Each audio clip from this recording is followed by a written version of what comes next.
자, 반갑습니다, 여러분. 오늘 30분만 47조 하도록 하겠습니다. 오늘 시내버스 파업으로 인해서 친구들이 평소보다 좀 적게 왔고, 오는 친구들마다 힘들게 왔어요. 새벽 5시에 일어난 친구, 아버지가 태워다 준 친구, 택시 타고 온 친구, 또 누가 있었어요? 할아버지한테 태워다 줬죠. 열심히 하도록 하겠습니다. 밥값을 해야 될 거 아니에요, 택시비. 택시 얼마였어요? 7,000원 이상의 밥값은 하도록 하겠습니다. 알겠습니까? 그래서 참 학교 다니기 어렵네요, 여러분들. 그죠? 네. 자, 그러면 오늘은 몇 강이에요? 나로, 오늘 몇 강? 어렵지 않죠? 32강이에요. 자, 오늘은 뭐만 알고 집에 가면 될까요? 집에 가면 안 되겠죠? 오늘 7교시까지 해야 되는데. 자, 플레밍의 무슨 법칙? 오른손. 그럼 여러분들 오른손 전에 뭐가 있었어요? 왼손이 있었죠? 그리고 지난 시간에 뭐가 있었어요? 패러데이 법칙이 있었죠? 결국은 이 세 가지가 여러분들 구분이 돼야 되는데, 특별히 보도록 하겠습니다. 그러면 시간 관계상 선생님이 좀 그림을 그려놨어요. 자, 제목을 한번 읽어볼게요. 플레밍의 오른손 법칙과 운동도체에 의한 유기기전력. 그러니까 지난 시간에 했던 패러데이의 전자유도 법칙이 뭘 구하는 거였어요? 유도기전력을 구하는 공식이었죠. 그래서 어떻게 됐어요? E는 이꼴 어떻게 됐습니까? 책마다 좀 차이는 있지만 건선수 dt분의 d파이였는데 보통 고등학교 책에는 어떻게 돼 있어요? 변화율로 돼 있어서 델타 t분의 델타 파이로 돼 있죠. 그런데 오늘 할 게 뭘 배운다는 얘기예요? 오른손 법칙이죠. 결국은 오른손 법칙도 우리가 운동도체의 유기기전력, 이게 패러데이 법칙에서 나온 거예요. 그런데 우리가 방향을 특별히 알고 싶을 때 왼손과 오른손을 쓰는데 우리가 이미 결론을 내놨죠. 왼손 법칙은 전동기의 회전 방향. 그리고 오른손 법칙은 뭐예요? 발전기. 오리발. 그래서 여러분들이 기능사 시험 볼 때 이제 그걸 암기를 하는데, 그러면 사실은 거의 방향만 달라요. 방향 때문에 왼손과 오른손 법칙이 나온 거예요. 사실 비교해보면 똑같습니다. 그러면 왼손 법칙은 외우라고 했죠. 어떻게 해요? FBI. 선생님이 FBI를 써본 거죠. 각각의 90도를 이루고 있고, F는 뭐였어요? F는 힘의 방향이었죠. 힘의 방향. 자, B는 뭐였어요? 자속 밀도죠. 자속 밀도든 자석이든 하여튼 자기장이든 하여튼 자기장이 있고 전류가 있고 자기장이 있고 회전 방향을 알 수 있는 게 왼손 법칙이고 유도기전력을 알 수 있는 게 뭐예요? 오른손 법칙인데, 여기서 I는 뭐예요? 그러면 전류죠. 전류의 방향이 되는 거죠. 그래서 각각이 90도를 이루고 있을 때 힘의 크기를 구하고 싶을 때 쓰는 건 뭐예요? 방향뿐만 아니라 크기 값을 알고 싶을 때 BI인데, 여기에서 조금 벡터적으로 외적이라는 걸 쓴다 그랬죠. 외적. 그래서 F를 구하기 위해서는 I를 오른손 IB를 직각좌표기에 의해서 오른나사로 돌리게 되면은 얘가 어떻게 쓸 수 있다 했어요? I 크로스 B로 쓸 수 있고, 나중에 우리가 이미 했지만 여기에 도체의 길이가 들어가기 때문에 얘를 계산하면 어떻게 된다 했어요? LIB 사인 세타로 쓸 수 있었다는 얘기죠. 그래서 기능사에서는 이대로 간다 했잖아요. I 자속밀도 전류. 그리고 이 세타가 뭘 의미한다 했어요? 세타가 의미하는 게 전류와 자속밀도 간에 이루는 각이라 그랬어요. 이거하고 똑같아요. 근데 이게 봐보세요. 힘과 비교되는 게 뭐예요? V고 B는 그대로고 I는 2로 되어 있어요. 그러면 V가 뭐란 얘기예요? 여기서는 또 운동 방향이에요. 운동 방향. 이게 운동 방향이나 힘의 방향이나 같아요. 그죠? 자속 밀도는 같습니다. 똑같이 자속 밀도. 근데 이제 2로 표현한 거는 뭐 때문에 그런 거예요? 유기기전력을 나타낸 것이다. 그래서 전류가 발생됐다는 얘기는 결국은 유기기전력이 발생했다라고 생각해도 된다는 얘기예요. 알겠죠? 자, 근데 봐보세요. 모양이 왼손 이렇게 되죠? FBI. 그럼 오른손 어떻게 되는 거예요? VBE. 그래서 중요한 거 뭐냐면은 플레밍 왼손 법칙에서 F가 중요한 거고 오른손 법칙에서 뭐가 중요한 거예요? 기전력 E가 중요한 거죠. 그러면 마찬가지로 E를 구하려면은 좌표계를 이렇게 그려보면 돼요. 얘를 이렇게 좌표계를 그려보면 얘가 뭐예요? V 방향이고 얘가 자속 방향이고 자속 밀도 그 다음 뭐예요? 이게 E예요. 그러면 얘를 하려면 여기를 오른나사 법칙에서 돌리게 되면 전진 E가 나와요. 그래서 우리가 이걸 어떻게 쓰는 거예요? 여기가 나오려면 여기가 아니라 어떻게 돼요? 이렇게 돌아가죠. 여기가 돌아가죠. 이렇게. 그러니까 어떻게 되는 거예요? V 크로스 B가 되는데 길이가 어떤 거예요? 길이가. 도체의 길이가 되니까 이렇게 된다는 얘기죠. 그래서 우리가 에오라 그럼 어떻게 해야 되는 거예요? 얘 크로스를 풀기 때문에 E는 이꼴 어떻게 돼요? L, V, B, 사인, 세타다. 거의 같죠, 지금? 뭐 대신에 뭘로만 바뀌었어요? L은 똑같고, B는 그대로 있고, I 대신에 뭘로 바뀌었어요? E로 바뀌었고, 그 대신에 이 V가 뭐예요? 운동 방향이다. 그래서, 오른손 하면은 VBE. 이게 결론이에요. 알겠어요? 그래서 플레밍의 오른손 법칙, 왼손 법칙은 대형 관계를 봐보란 얘기예요. 그러니까 똑같아. 알겠습니까? 단지 뭐 때문에 그런 거예요? 방향 때문에.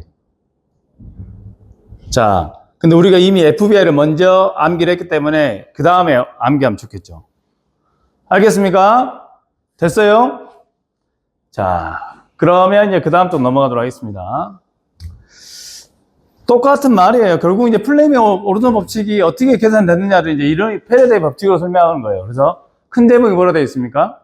운동 도체에 의한 유기 기전력. 우리 책에 나와 있는 거 그래서 쓴 거예요. 여기서 중요한 건 뭐예요? 유기 기전력이 만들어지는데 뭐에 의해서 만들어진다는 얘기예요? 운동 도체에 의해서 만들어진다. 근데 우리 패러데이 법칙에서 어떻게 배웠어요? 유기 기전력은 시간에 따라 자속이 변하면 된다. 자속이 변하면 된다 그랬어요. 그러니까 시간에 따라 자속만 변하면 뭘 구할 수 있다는 얘기예요. 패러데이 법칙에 의해서 유기 기전력 또는 유도 기전력을 구할 수가 있는데 한번 읽어보겠습니다. 패러데이의 전자유도 법칙은 자기장이 세지거나 자석 약해지거나 자기장 내에 오늘 이게 뭐냐면 도선이 움직이거나 자기장 자체가 움직일 때 뭐가 발생한다? 유기 기전력이 발생된다는 얘기예요. 그러니까 무슨 얘기야? 패러데이 법칙에서 이 파이값, 자속값만 변화시켜주면 되는데 이 자속값을 변화시키는데 뭘 통해서 변화시키냐면 도체를 이동시켜서 바꾼다는 얘기예요. 그러니까 특별한 건 없어요. 그래서 자속이 변하면 뭐가 발생된다? 쉬운 말로 하면 전기가 나온다. 이게 전자유도 법칙이에요. 알겠습니까? 그래서 여러분 교재에 47쪽의 그림을 선생님 조금 바꿔봤어요. 좀 더 책을 보겠지만. 자, 바뀐 부분은 이 N과 S를 자석을 보이게 해놨습니다. 그리고 여기 봐보세요. 지금 현재 도선이 깔려있고 얘가 뭔가 선생님이 뭐라고 그려놓은 것 같아요. 이거 꼽아준 걸 놔둔 거예요. 그럼 얘를 건전지를 연결하지 않고 불을 켤 수 있는 방법이 어떻게 하면 된다는 얘기예요. 여기에다가 도체를 넣고 이동시키게 되면은 이 불이 켜진다 그 말이에요. 자, 지금 현재 두 가지 조건을 만들어져 있어요. 자, 두 가지 조건이라고 해야 되나? 봐봅시다. 유기 기전력은 시간에 따라 뭐가 변하면 돼요? 자속이 변하면 되죠. 그럼 현재 지금 N극과 S극 사이에 도선을 놔두고 지금 자속이 나온 상태죠. 그러면 여기에다가 도체를 놔두고 이동만 시켜주면 되면은 뭐하는 얘기예요?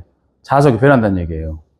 그럼 여기에다가 선생님 놔볼게요. 여기다가 도체를 놔보면 책에 나와 있습니다. 책보다 조금 이해하기 편하게 하려고 한번 놔둬보면 이렇게. 자, 지금 현재 이게 도체예요, 도체.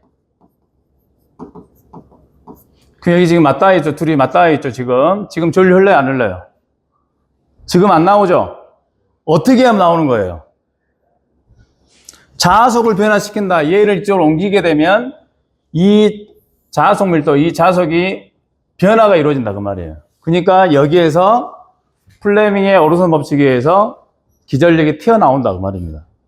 그러면 지금 현재도 형태로 얘기하면은 자속이 어디예요? 여기죠, 여기.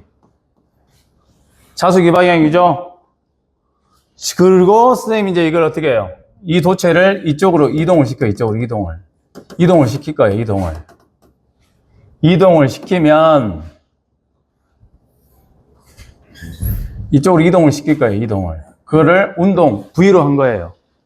그럼 두 가지 조건이 나왔죠? 뭐하고 뭐가 나왔어요? 자, B가 나왔고 V가 나왔어요. 그러면은 플레밍의 오르는 법칙에 의하면은 어떻게 됩니까? 우리가 먼저 원래 유도를 해야 되는데 먼저 거꾸로 얘기해 볼게요. 이는 이거 어떻게 돼요? 이거를 그려보면 우리가 그린 대로 하면 어떻게 돼요? A가 V였고 여기가 뭐였어요? B였고 여기가 E였어요. E. 그죠? 지금 두 가지 조건이에요. 지금 모양만 다른 거예요. 모양만. 그죠? 그러면은 어떻게 돼요? E는 어떻게 된다 했어요? 얘가 이렇게 곱해져야 된다 했잖아요. V 곱하기 크로스 곱하기 뭐라 했어요? B라겠죠. 그리고 도체가 이렇게 되면은 6이 기전력이 나와요. 그러면 지금 이 상태는 이 우리가 그린 모양하고는 좀 달라요. 근데 어떻게 돼요? 어떻게 되면 돼요? 봐보세요. 얘하고 얘하고 좀 비교를 해보세요. 오른나사 법칙에서 오른쪽으로 돌립니다. V에서 B로 돌렸어요. 그럼 여기서는 어떻게 돌리면 돼요? V에서 B로 돌리면 돼요. 크로스. 그럼 E의 방향이 어디예요? E의 방향이. 이 방향. 그럼 이 그림하고 이 그림 비교를 한번 해보세요. 같은 그림, 다른 그림이에요. 돌려갖고 맞춰보세요. 돌려보세요. 같아요? 틀려요? 같은 거예요. 얘를 이렇게 돌려보세요. 이게 무슨 얘기냐? 플레밍의 오른손 법칙은 V, B, E인데 결국 운동 방향을 줬더니 자석이 있는 상태에서 이 도체를 옮겼더니 여가 뭐가 발생되더라? 이쪽으로 뭐가 나오더라? 6이 기전력이 나오더라 그 말이에요. 그러면 전류가 이렇게 흐르니까 이렇게 해서 전류 흘러간다는 얘기예요. 이렇게. 그러니까 이게 어떻게 되었어요? 램프가 불이 들어오겠죠. 근데 정지해버리면 켜져 안 켜져요? 정지해버린다는 얘기가 무슨 얘기예요? 자석에 변화가 없다는 얘기예요. 그러니까 왔다리 갔다리 좌우로 왔다 갔다 하면은 얘가 불이 깜빡깜빡 켜진다는 얘기예요. 그래서 일반적인 발전기는 이제 교류 발전기가 일반적인 거죠. 알겠어요? 자, 선생님이 이 설명을 했는데 모르겠다 그러면 어떻게 돼요? 요것만 외우면 돼요, 요것만. 그러면 여기에다가 이제 그걸 그대로 써보자는 얘기예요, 여기다가. 그대로. 책에 나온 것처럼. 그러면 자속은 여러분들 어떻게 돼요? 자속 밀도는 어떻게 됩니까? 면적분의 뭐예요? 면적분의 자속이에요, 자속. 그러면은 자속은 어떻게 쓸 수 있습니까? B 곱하기 어떻게 쓸 수 있어요? S로 쓸 수 있는 거죠. S가 뭐예요? 면적이죠, 면적. 지금 다들 고개를 숙이고 있습니다. 면적입니다. 그러면 교과서에 이 교재에 나온 걸로 하면 여기에 길이가 뭐냐면 L이에요, L.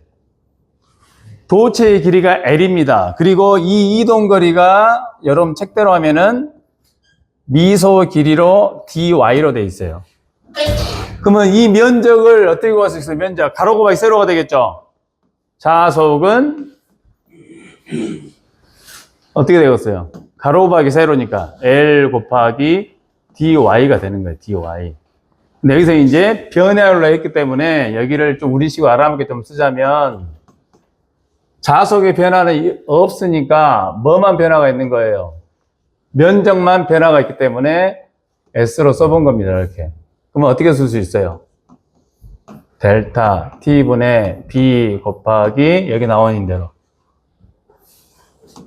가로 곱하기 뭐예요? 세로. 여러 개 쓸 수 있는 거예요. 그래서 여기가 뭐가 되는 거죠? 여기가 운동 속도가 되는 거예요. 속력이나 속도. 그러니까 어떻게 되는 거예요?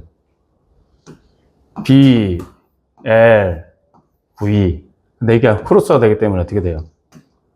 L, B, V, 사인 세타. 이게 결론이에요. 근데 원리대로 하면 백대적으로 하면 어떻게 돼요? V 크로스 B가 돼야 돼요. 근데 이제 기능의 색 같은 경우는 이제 이 구분을 하지 않기 때문에 좌우가 바뀐 경우도 있는 거예요. 알겠죠? 이게 결론은 똑같은 얘기 했어요. 이거 얘기했어요, 이거. 이거 뭐예요? 플랭 인선 법칙. F, B, I. 그럼 여기는 힘 대신에 뭘로 바뀌어요? 운동.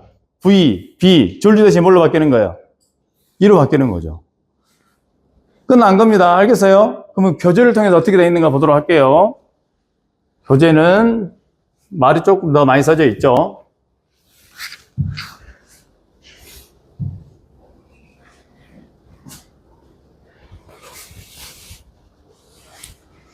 자, 우리 교재를 보도록 하겠습니다. 이 말이 뭔 말이냐면 합니다. 운동 도체에 의한 유기 기전력. 결국 뭐예요? 페레데 법칙 얘기하고 있는 거예요. 근데 방향을 알고 싶을 때는 뭘 쓴다? 오른손 법칙이라. 오리발, 발전기의 원리다. 그러니까 전체적인 설명은 뭐냐면 여기를 봐보세요. 오른손 법칙 하면 어떻게 되는 거예요? 이렇게 돼 있죠, 얘는. 이렇게 바꿔보세요. 그럼 어떻게 돼요? 이렇게 그릴 수 있잖아요. 그죠? 지울 때가 어려워요. 지울 때.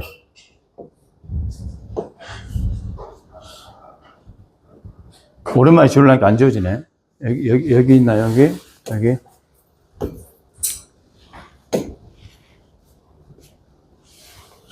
당황스럽네. 다시 그려보겠습니다. 이렇게 되는 거예요, 이렇게. 이거 뭐예요? V, B, E. 같은 거죠?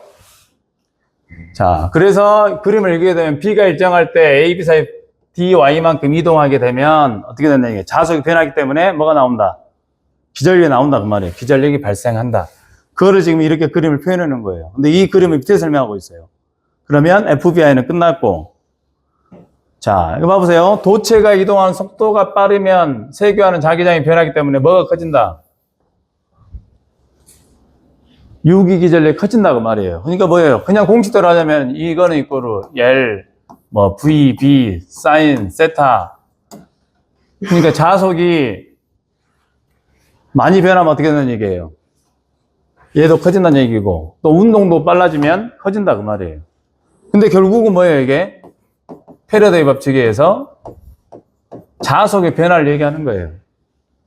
그리고 자기장 일정한 곳에서 도체 운동할 때 발생한 유기적 반응은 플레밍의 오른손 법칙이다. 똑같은 얘기를 해줬고요. 그 다음에 이제 이 그림을 가지고 얘를 설명해주고 있는데, 아까 선생님이 설명한 거예요. 그래서 패러데이 법칙으로부터 우리가 자속이 변하는데 뭐예요? 자속은 뭐예요? 자속 밀도 곱하기 S인데 이 면적이 변했다 표현을 L 곱하기 DY로 표현해 준 거란 얘기죠. 그래서 DT분의 이 변화율을 갖다가 속도로 넣기 때문에 BLV 나오는 거고, 외적을 의미하기 때문에 사인 세타가 나온다. 그러니까 결국은 플레밍의 연소 법칙이 어떻게 하면 되고요? I, L, 사인 세타로 가면 되는 거고, 플레밍의 오른손 법칙은 어떻게 하냐? U도 기전력은 L 똑같이 써주고 어떻게 되네요? B든 V든 상관하지 말고 사인 세타로 바로 가면 된다 그 말이에요. 그 대신에 여기에서 V가 전압이 아니고 뭐란 얘기예요? 운동 방향이고 자속 밀도고, 단위는 뭐가 되는 거예요? 볼트고, 여기는 뭐가 되는 거예요? 뉴턴이 되는 거예요. 이게 결론이에요. 알겠죠? 그럼 문제를 한번 읽어보도록 하겠습니다. 자속 밀도 B인 균등 자계 내에 길이가 L인 도체를 자계의 수직인 방향으로, 수직이라고 나오니까 사인 몇 도가 되겠어요? 90도가 되겠죠. 사인 90도. 정확히 말하면 봐보세요. 도선과 수직 방향 90도가 되는 거고, 운동을 시킬 때 도선 E의 기전력이 발생한다면 도선의 속도는 뭐겠느냐? 공식을 뒤집어 놓은 거죠, 그냥. 뭘 물어본 거예요? V를 구하라는 거죠. 그럼 어떻게 되는 거예요? LB 사인 세타분의 2가 되는 거죠. 어떤 거예요? BL 사인 세타분의 2. 4번이 되는 거죠. 알겠습니까? 자, 오늘 뭐에 대해서 했어요? 플레밍의 오른손 법칙에 대해서 했는데, 이것만 잘 하시면 돼요. 이것만. 자, FBI 대신에 어떻게 된다? F 대신에 뭘로 된다? V, B, I 대신에 뭘로 된다? 2로 된다. 그리고 크기를 구하라 하면은 사인 세타가 들어간다는 거. 그리고 조금 이제 벡터적으로 설명하자면 이게 V제기인데 여러분들 기능사 시험 볼 때는 어떻게 하면 된다? 요거만 하면 된다. 알겠습니까? 예. 늦게 온 친구들은 영상을 통해서 공부하도록 하세요. 알겠습니까? 예, 수고하셨습니다.